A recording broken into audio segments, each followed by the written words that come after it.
Hay un lugar donde muchos de nosotros hacemos catarsis, donde cantamos a todo pulmón, donde lloramos y rabiamos, o reímos y celebramos. Es en la ducha donde nos atrevemos a dejar salir nuestras emociones. Una canción, una historia, mil emociones en la memoria. Emociones a la ducha, quien canta su mal espanta. Emociones a la ducha, mil razones para ser feliz. Emociones a la ducha podcast, porque quien canta su mal espanta.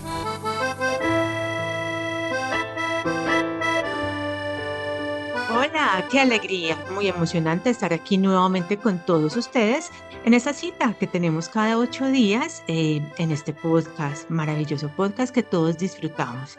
Yo soy su psicóloga Raquel Andrea Álvarez y bueno, aquí estoy para meterme nuevamente a la ducha y descubrir mis emociones. Hola Raquel, hola a ti que nos escuchas hoy en este podcast.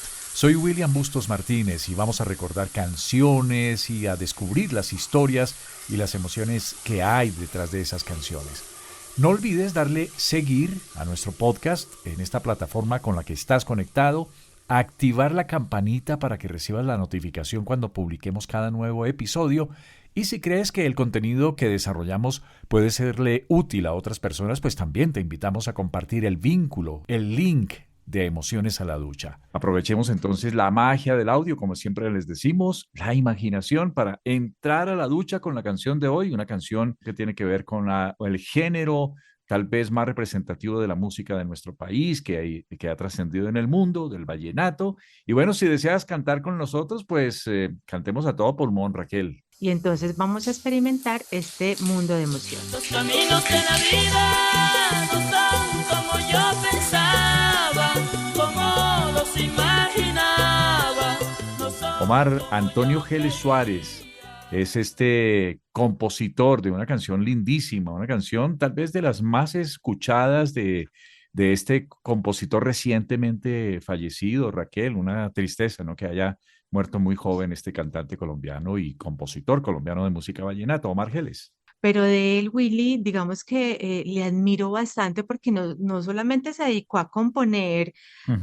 a grandes artistas ya reconocidos que seguramente ahorita tú los nombrarás, sino que también participó como mentor en el surgimiento de carrera de muchos de los artistas que tenemos hoy en día y que además no solamente compuso para el género vallenato, sino para también otros géneros como la salsa y otros géneros pues que yo no sabía, o sea, hasta el momento Sí. de su deceso fue que supe de toda esa extensión en su carrera tan significativa. Cuando empezaron a hacerle los homenajes en la televisión, en la radio, en los medios digitales y sonaban las canciones, decía, no, increíble, yo no sabía que esa canción era de él. Y esta en particular, Los Caminos de la Vida, que seguramente la cantaron ustedes en la ducha, seguramente la cantaron pues a todo pulmón, la compuso, según el periodista del diario El Colombiano, Diego Londoño, al recordar las dificultades de su niñez, de la escasez y la falta de un padre que partió sin regresar a su hogar. Pero dice el periodista que sobre todas las cosas está dedicada a su mami. Willy, ¿te acordás cuando éramos niños que decíamos, no veo la hora de crecer?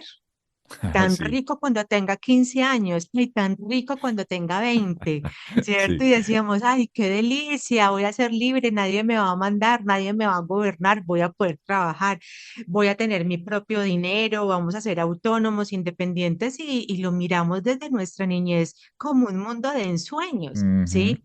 Pero Willy, tú y yo que tenemos hijitos de 20 años más o menos, no sé tú, pero yo sí en mi casa constantemente le digo, hijito, bienvenido a la vida real. Cuando me dice, pero ¿por qué? Sí, cuando ¿Y están, cómo así? cuando Y empiezan es las que no es, responsabilidades, cuando sí, empiezan de es que verdad no la es vida. justo, no es justo que yo esté estudiando todo el día y tenga que venir a cumplir responsabilidades en mi casa. Claro, y es que Raquel, las personas que han investigado este fenómeno, pues dicen que desde tiempos inmemorables los seres humanos hemos tendido a eso, a idealizar diversos aspectos de nuestra vida, ¿no? La existencia, la pareja, los amigos, el matrimonio, el trabajo, en general la vida. Y esa tendencia a imaginar versiones perfectas, porque de eso se trata, ¿no? De imaginar versiones perfectas de nuestras relaciones y circunstancias, pues a menudo reflejan nuestras aspiraciones y deseos más profundos, pero también a veces nuestras frustraciones, ¿no? ¿Cómo explicamos desde la psicología, Raquel, ese concepto de la idealización que me gusta como tú lo abordas? Willy, mira, la idealización hace parte de nuestra existencia, o sea, hay que normalizarla porque a veces cuando hablamos de salud mental o escuchamos varios psicólogos hablando sobre el tema, Ujú. quedamos como con ese sinsabor o pensando que es que idealizar es malo, ¿sí? Y no, digamos que en cierta forma hay que idealizarla. Es un proceso psicológico normal que tenemos nosotros los seres humanos. Este proceso psicológico, Willy, consiste en atribuir cualidades exageradamente positivas, sea a una persona, a una situación o a una cosa, ¿cierto? Nosotros nacemos con algo muy lindo que es la imaginación. Y cuando Ujú. somos niños, por eso es que idealizamos más, porque tenemos esa, digamos, esa tabula rasa, como diría una autor de la psicología, donde podemos empezar a escribir desde la creatividad, desde nuestra imaginación y entonces sobreexageramos. Entonces, en esa edad donde estamos como con la creatividad y tenemos esa fantasía que es muy de la infancia, pues es a donde empezamos un poco a conectarnos con esta idealización, ¿sí? Sí. Pero cuando pasamos a la vida adulta, tenemos que aprender a regularla, Willy. Imaginar es bueno, idealizar también de alguna forma es positivo. Claro que sí, es un proceso psicológico, como los otros procesos psicológicos con que y capacidades con que nacemos. En Ujú. cierta manera hay que reconciliarnos con esa posibilidad de poder idealizar. ¿Cuál es el tema, Willy? Y yo recuerdo que lo hablábamos por allá, creo que en el primer episodio de nuestro podcast, donde decíamos que la idealización podría ser, digamos, el primer escalón de la escalera hacia el sufrimiento. Entonces, a medida que yo voy sobreexagerando esa idealización de una persona, una situación o una cosa, se me puede volver sufrimiento. Mm. Porque, por ejemplo, Willy, cuando estamos en el primer semestre de la carrera, ¿cierto? Sí. Empezamos a estudiar. Yo recuerdo en mi caso personal que yo decía, no, yo me gradúo, inmediatamente entro a trabajar a una empresa, a ganarme tanto, y a los 2 años estoy comprando mi carro, y a los 4 años estaré comprando mi casa, y entonces después me caso, tengo hijos, y empezamos a generar una idealización sobre nuestro curso de vida, ¿sí? Y yo no sé, Willy, ¿a ti te salió tus planes de vida como los idealizaste? Pues al menos yo no, Ajá. a mí no me pasó así, me demoré un montón de tiempo para poder encontrar trabajo y después un montón de tiempo para poder empezar a conseguir mis cosas, ¿sí? Entonces, ese es el tema que podemos idealizar, pero siempre sin dejar de tocar el piso de la realidad. Claro. Yo creo que en mi caso, pues sí, yo soñé y siempre idealicé, por ejemplo, hablando de la profesión, lo que yo quería hacer y lo logré muy joven, lo logré muy temprano, pero otras cosas que idealicé, por ejemplo, una vida en pareja, una vida de tener una familia, que además la había idealizado mucho, pues no, puedo decirte que me ha costado. Los caminos de la vida no son como yo pensaba, como los imaginaba, no son como yo creía. Emociones a la Ducha Podcast, porque quien canta su mal espanta. ¿Te parece que a veces los medios de comunicación, las películas, ayudan también a generar ese tipo de expectativas, de estereotipos, como por ejemplo el mundo ideal que ofrecen las películas de Disney, ¿no? Exacto, Willy. Yo creo que los medios de comunicación, el mundo del entretenimiento, de alguna manera, nos ha ayudado un poco a deformar Ujú. esa expectativa y nos ha llevado un poco a exagerar. Por ejemplo, Willy, cuando yo me meto a mis redes sociales y veo gente muy joven, de 22 años, 23 años, y me pongo a mirar su feed de su Instagram o de su Facebook y Sí. han viajado un montón, ¿sí? Ujú, Y yo sí. digo, pero tiene 22 años y eso conoce un montón de países. ¿Cómo es posible que yo no haya podido viajar tanto? ¿Sí? Entonces, claro, en cierta manera genera una frustración pero también una motivación, ¿cierto? Claro. Como, bueno, voy a empezar a ser más ahorrativa, voy a empezar a colocarle fechas a mis nuevos viajes, etcétera, etcétera. Pero claro, o sea, cuando simplemente miramos el perfil del otro y vemos que tiene un mejor trabajo, un mejor empleo, un mejor vehículo, esa familia feliz que nos pinta la sociedad, pues claro que empezamos a frustrarnos porque no correspondió nuestra realidad a esa idealización social, Willy. Y siempre pensamos que el pasto del vecino, al mirar el pasto del vecino, siempre creemos que el pasto del vecino es mejor que el nuestro, ¿no? Pero me gusta en la letra de la canción de Geles, Los Caminos de la Vida, dice que por darme todo lo que necesitaba, le da gracias a su mamá, dice, y me doy cuenta que tan fácil no es, o sea, no es fácil, en realidad la vida no es fácil. Idealizar las etapas de la vida puede traer consigo varias consecuencias negativas, ¿verdad? ¿Como cuáles, Raquel? Por ejemplo, Willy, lo acabaste de nombrar cuando tú decías que cuando uno se compara con el pasto del vecino, ¿sí? La comparación constante. Esa es una de las principales, digamos, consecuencias de esa sobreidealización de la vida. Entonces, al idealizar una etapa, podemos caer en esa comparación con Ujú. otras personas. Yo ya tengo 25 años, no he podido encontrar mi primer empleo, todavía no tengo novio, no he podido tener mi relación seria. En cambio, mi prima sí, mi vecina sí, la compañera de la Siempre universidad. mirando al otro lado de Yo la les, cerca. yo les digo a mis pacientes, Willy, cuando siento que se comparan mucho, yo les digo, el tema de la comparación aquí es que en la comparación tú nunca sales ganando. Ese es el Ujú. tema, ¿sí? Que cada vez que yo me comparo siempre pierdo. No nos comparamos para concluir, ve, yo tengo más oportunidades que esta persona o yo ya conseguí mis metas y mis ideales que el otro. No, siempre que nosotros nos comparamos, somos los perdedores. Ese es el tema. Entonces, si tú te la pasas comparándote, siempre vas a ser perdedor y digamos que toda esa energía interna que todos manejamos va a estar sobre la frustración, sobre la decepción y sobre sentirse frustrados. No sé si te acuerdas de un poema famoso que se llama Desiderata, Sí, claro, que pues, los abuelitos la tenían ahí en la sala. sí. Sí. Y Jorge Lavat, un locutor mexicano, hizo una versión bellísima que sonaba cuando yo comencé a trabajar en la radio. Ese poema sonaba, dice, no te compares con los demás porque te volverás vano y amargado, porque siempre habrá personas más grandes y más pequeñas que tú. El autor de Desiderata fue un filósofo y abogado, un poeta estadounidense que se llama Max Ehrmann.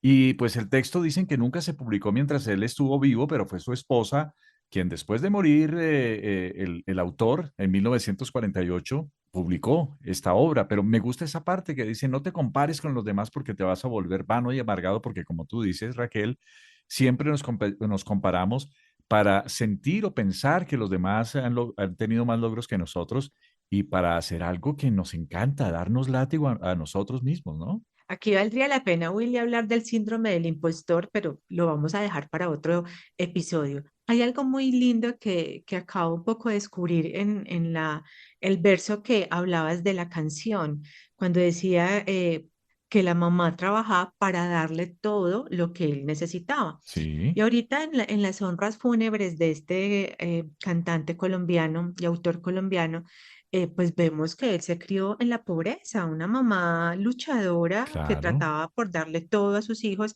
pero finalmente él reconoce, bueno, eso que ella me logró dar, finalmente era lo que yo necesitaba, o sea, no necesitaba ni más ni menos, ¿sí? Y hacia el del lado tuviera más o tuviera menos, lo que yo tuve es lo que necesitaba. Y yo creo que desde ahí podemos nosotros pararnos un poquito para entender nuestros procesos. En este momento estamos donde estamos porque es lo que nos ha alcanzado en la vida, ¿cierto? Es parte de nuestra historia. ¿La podemos cambiar? Claro que sí, pero no necesariamente tenemos que ser los perdedores en la comparación que siempre estamos haciendo, Willy. Exactamente. Debemos ser conscientes del daño que nos ocasionamos al compararlos con los demás, ¿no? Y enfocarnos en aprender y en no competir, porque me parece bueno compararse con los demás para decir, ve, estos logros que ha tenido tal o cual persona, como que yo quisiera hacerlo, ¿no? Que puedo aprender, que puedo utilizar de lo bueno, de lo positivo que ha hecho esa persona, pero no por competir, porque ahí es donde nos lastimamos.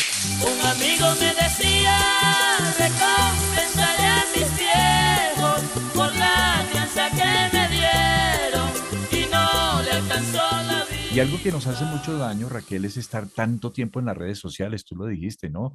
Sí, cuando tú ves esas publicaciones del otro Willy, donde muestra todo lo que ha podido conseguir y lograr, tú le cambias el significado y en vez de compararte y decir, yo no he podido lograr, se me está yendo la vida, esta vida no es para mí, las cosas buenas a mí no me pasan, y más bien cambias el significado y dices, ese otro que está publicando todo eso, una de dos, o le está yendo muy bien, cosa que nos alegra, o tiene una grande necesidad de aprobación de la sociedad, Ujú, ¿cierto? ujú. Entonces, le cambiamos el significado y decimos, no, yo no tengo por qué estar mostrando todo lo que he podido conseguir porque esa es otra cosa, Willy. Cuando nos comparamos, olvidamos nuestros logros. Entonces, no he conseguido nada, el otro Mm. tiene más que yo, pero tú también, ¿qué has podido lograr? Bueno, idealizar las etapas de la vida, Willy, también trae otra consecuencia, que es la pérdida del presente. Ujú. Como andamos idealizando un futuro, ¿sí? Cuando yo tenga, cuando yo consiga, cuando yo me case, cuando tenga el hijo, cuando viaje hacia un futuro, pues un poquito nos desubicamos del presente y nos perdemos oportunidades y grandes momentos y sobre todo tiempo. Ahora, Willy, ¿sabes que hay una estrategia que es básica, accesible a todos nosotros y que nos ayuda bastante para esto? Es el escribir. Entonces, vuelvo al principio, se vale la pena soñar, se vale la pena idealizar, se vale la pena mirar hacia el futuro, pero el presente, ¿qué acciones tenemos que hacer para llegar a ese futuro? Ahí es importante, Willy, el escribir, el llevar una agenda. Como le digo yo al hijo mío, ¿qué vas a hacer hoy por tu sueño? Hoy voy a emplear una horita para ir construyendo mi sueño al día y para Ujú. esto es muy importante escribir. ¿Será que recibimos presiones externas o la misma presión nuestra por ese mundo ideal, pues es lo que nos produce también tanto problema? Willy, es que a veces no nos damos cuenta que estamos viviendo para cumplir las expectativas del otro, Ujú. llámese familia, empresa, sociedad. O Entonces, esa incluso es los la sueños de presión. otros, ¿no? A veces estamos Exacto. montados en los sueños de otros. Ujú. Entonces, es la presión por cumplir con las expectativas idealizadas, obviamente genera un estrés y una frustración y esto puede llevarnos sobre todo a tomar decisiones que no son las mejores para nosotros o sentirnos constantemente estresados y ansiosos. He sido profesor universitario por 17 años y en muchas ocasiones he tenido que hablar con estudiantes que me dicen, profe, estoy estudiando la carrera que mi papá quiso que yo estudiara, pero Imagínate, voy a Willy. terminar la carrera que mi papá quiso que yo estudiara y voy a comenzar a estudiar la que yo quiero. Me gusta también algo que dijo un autor, decía que Dios no nos va a reclamar por qué no fuimos Steve Jobs, por qué no fuimos Malala Yousafzai, por qué no fuimos Bill Gates o la Madre Teresa de Calcuta, sino por qué no fuimos nosotros mismos, ¿sí? En cambio de pensar y estar en los sueños de otros y cumpliendo las expectativas de otros y queriendo ser como otros. Eso es muy bonito, Willy, y me encanta porque es que Dios respeta nuestra individualidad. ¿Te acuerdas en la Biblia, Willy, en uno de los evangelios, cuando narraba la parábola de los talentos? A Sí. uno le dio 10 talentos, a otro le dio 5 y a otro le dio uno, respetando la individualidad de cada uno, o sea, en su ser, en su mismidad, ¿sí? Ujú. Cada uno iba a tomar decisiones de qué hacer con cada uno de esos talentos. Entonces, en esa individualidad, pues hay que aprender a aceptar nuestra individualidad, ¿sí? Por ejemplo, Willy, tengo dos hermanos, somos tres en mi casa, tres hijos, ellos dos son músicos, excelentes músicos. A mí me encanta la música, tengo de pronto algunas aficiones con la música, pero no llegué a ese nivel de profesionalismo porque no, lo mío es otra cosa diferente, lo mío es Claro. escribir, lo mío es escuchar a la gente, lo mío son los medios de comunicación, y esa es mi individualidad y mi mismidad, y la abrazo y también puedo de alguna manera sentirme feliz con lo que soy y he podido construir, Willy. A mí me preguntan siempre, ay, tu hijo es periodista, también está en los medios de comunicación como tú. Y les digo, no. No. Y desde pequeñito me dijo siempre, tú sabes que a mí eso no me gusta, que él iba a escoger un día lo que quisiera hacer y es feliz haciendo lo que hace. Viejita linda, tienes que entenderme. No te preocupes, todo va a cambiar. Yo sufro mucho, madrecita, al verte. Necesitada y no te puedo dar. Emociones a la Ducha Podcast, porque quien canta su mal espanta. Pero también hay miedo al cambio, ¿no, Raquel? Claro, si idealizamos cualquiera de las etapas de la vida, podemos tener miedo de que termine, ¿cierto? Esto puede hacernos un poco que nos resistamos al cambio y evitar nuevas experiencias. Entonces, si yo de alguna manera idealizo mi juventud, porque es ahí a donde quiero conseguir mis metas, crear mi familia, una estabilidad económica, ya pasar a la adultez o a la adultez mayor, pues me va a dar miedo porque ya va a ser otras demandas que trae cada etapa del curso de vida de nosotros y nos vamos a querer quedar anclados en esa etapa. Entonces, Raquel, pues también algo importante es recordar que la vida no es perfecta. Esa tendencia nuestra al perfeccionismo, tenemos grises, tenemos sombras que pues tenemos que reconocerlas. O sea, no somos seres perfectos, somos seres admirables. Eso sí, es cierto. Eso me gusta también de un salmo que dice que somos creación admirable, pero no perfectos. Lo decíamos en uno de nuestros episodios anteriores, hay que aprender a abrazar el sufrimiento. Hay que aprender a decir las pérdidas también son bienvenidas a mi vida. Y lo digo porque cuando sobreidealizamos una situación, una persona, una relación, cuando no salen las cosas como las pensamos y como las planeamos, Ujú. nos puede de alguna manera surgir un leve sufrimiento, una sensación de pérdida, y eso hay que abrazarlo. Eso hace parte de nuestra vida, eso es ser humano, ¿sí? Cuando, por ejemplo, Willy, a mí me dicen la gente, que es algo con lo cual yo me tengo que enfrentar mucho, que me dicen, usted es psicóloga y usted, no sé, se enoja. En alguna conferencia que di esta semana, Willy, conté que en algún momento de la vida yo llevé a mi hijo al psicólogo. Me dijeron, ¿cómo así? ¿Usted es psicóloga y tuvo que llevar a su hijo al psicólogo?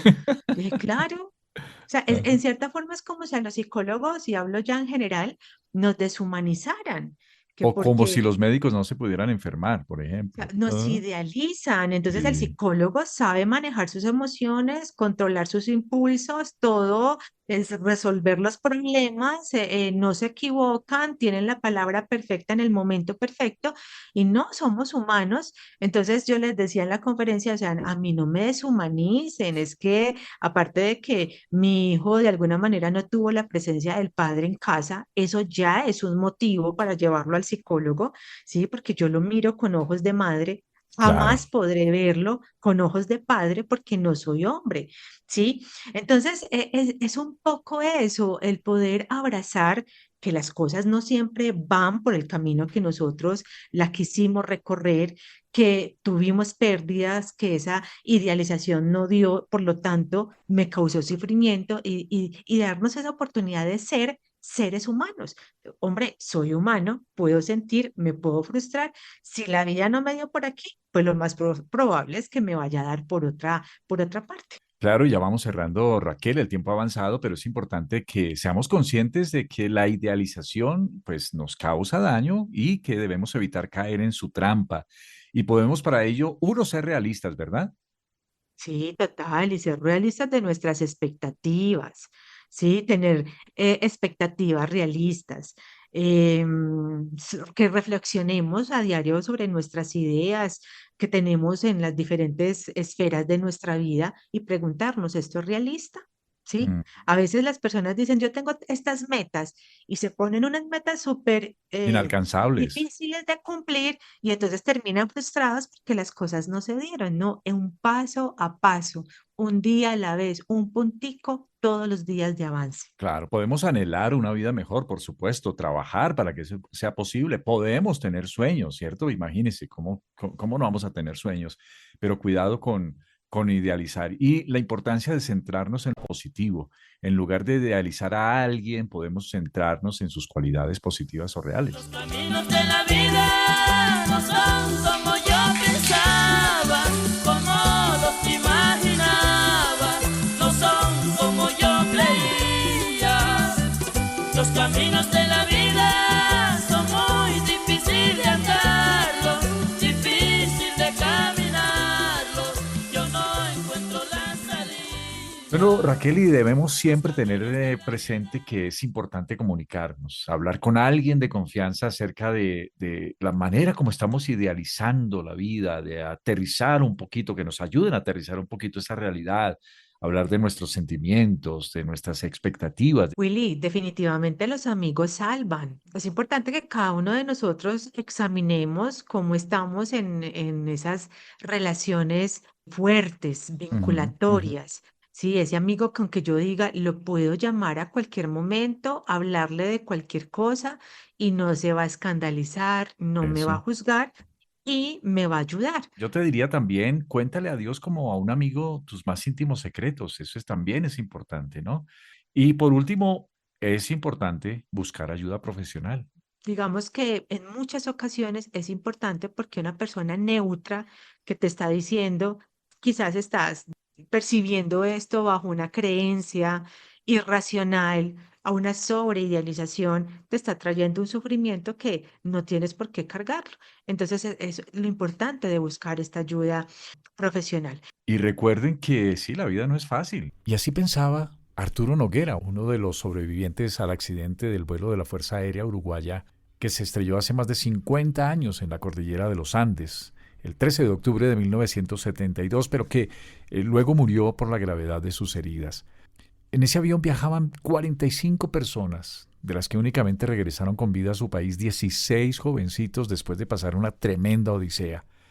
El relato dramático de esta historia lo hace Pablo Vierchi en su libro La Sociedad de la Nieve, que recientemente leí, me encantó.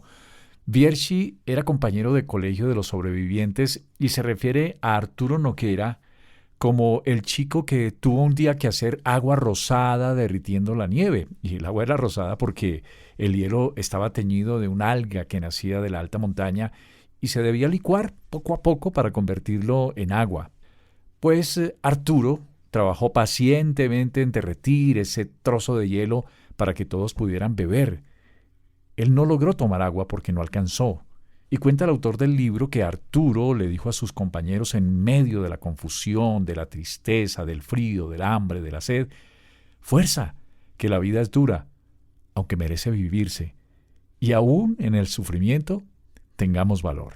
Gracias a ti, William, y a todos los oyentes que están pendientes de sintonizarnos, de escucharnos, de buscarnos ahí en la aplicación. Bueno, como siempre, yo me voy con mi música a otra parte, querida Raquel, pero queremos invitarte a ti que nos estás escuchando para que nos acompañes en un próximo episodio de Emociones a la Ducha, porque quien canta, Su mal su espanta. mal espanta. Una canción, una historia, mil emociones en la memoria. Emociones a la ducha, quien canta su mal espanta. Emociones a la ducha, cantar me da la fuerza. Emociones a la ducha, mil razones para ser feliz. Emociones a la Ducha Podcast, porque quien canta su mal espanta.